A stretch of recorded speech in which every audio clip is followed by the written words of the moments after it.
ఇప్పుడు ఈ వోలటైల్ సిచ్యువేషన్లో ఇది ఏ మాత్రం కూడా ట్రంప్కి బెనిఫిట్ చేయలేదు, యుఎస్ కూడా బెనిఫిట్ చేయలేదు.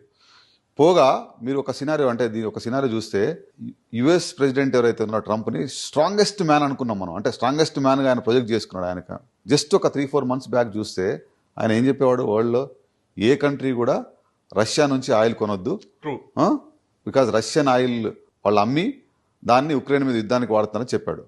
మరి ఈ రోజున ఏమైంది?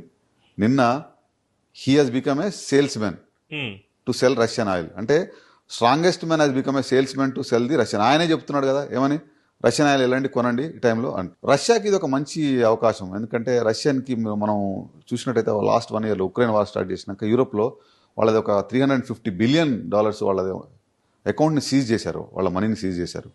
మరి యూరోప్కి they wanted gas, Russia has the gas. చైనాకి దే వాంటెడ్